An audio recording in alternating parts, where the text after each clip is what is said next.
Hey everybody, welcome to another episode of Should You Play, where I'm going to show you some spoiler-free gameplay and give you my thoughts after playing new games for a few hours, as well as highlighting and checking out at least one of the PlayStation Plus games for each month.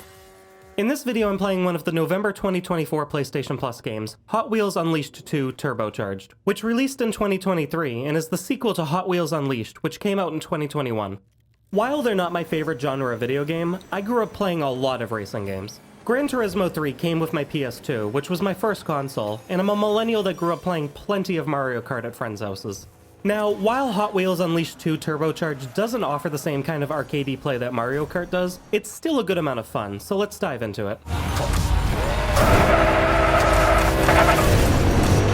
Hot Wheels Unleashed 2 Turbocharged offers three main modes: Hot Wheels Creature Rampage, Quick Modes, and Online Multiplayer.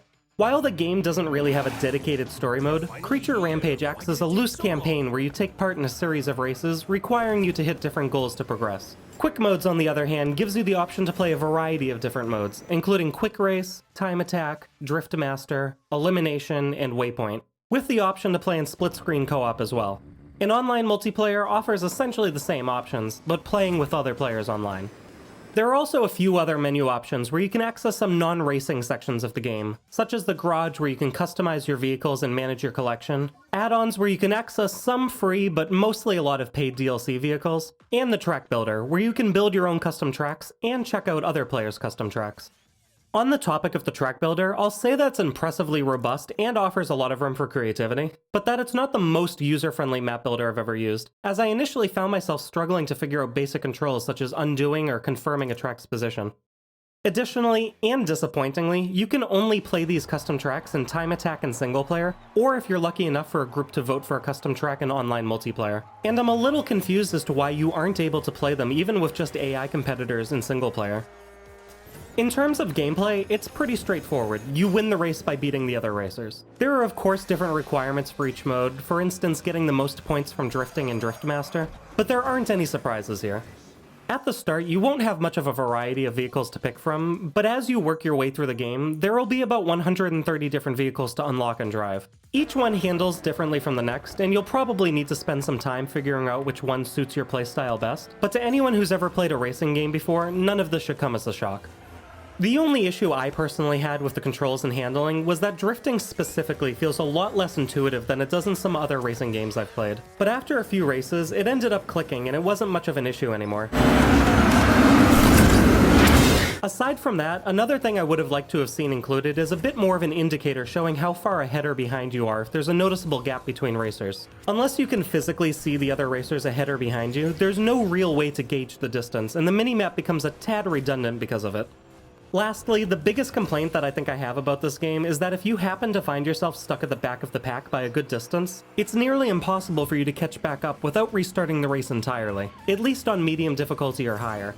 Given that the other racers' AI seem to give them competent driving abilities, they'll use their boosts and drifts and will rarely hit walls, so even if you're driving perfectly and hit every mark that you should, there's no obvious or effective mechanic to recover from a poor start, such as the blue shell or a bullet bill from Mario Kart.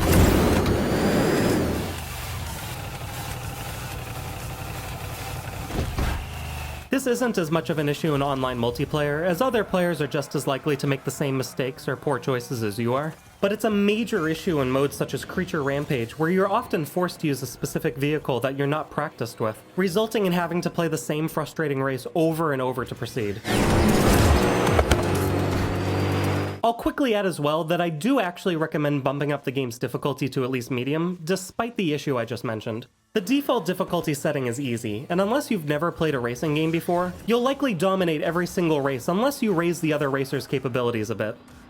Visually, Hot Wheels Unleashed 2 Turbocharged offers a noticeable upgrade compared to the 2021 game. It's not a drastic upgrade, but even after only having played a few hours of the first game, it's clear that the graphics have been refined, lighting effects have been improved, and the car designs have been polished.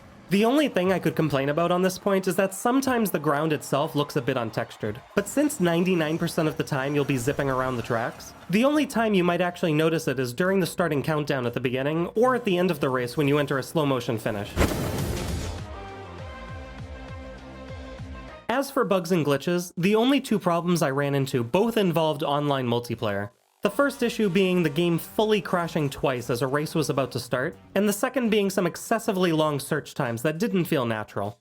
Otherwise, I don't believe I witnessed a single other issue aside from the occasional funky physics moment. And the biggest potential issue would have been dropped frames since the game moves so quickly, but even in online multiplayer, it didn't appear to be an issue. Hot Wheels Unleashed 2 Turbocharged offers a fun enough time between online and offline play overall though.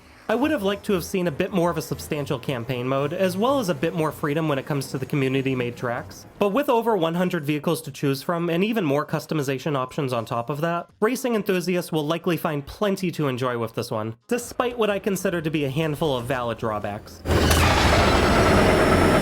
But if you're like me and aren't the biggest racing game fan out there, there are likely other games that you'll enjoy spending your time on instead. As always though, this is just my opinion. If you're just starting out on your Hot Wheels collection, or if you've already become a pro racer, let me know in the comments what you thought of Hot Wheels Unleashed 2 Turbocharged. Thanks for watching, and I'll see you guys next time.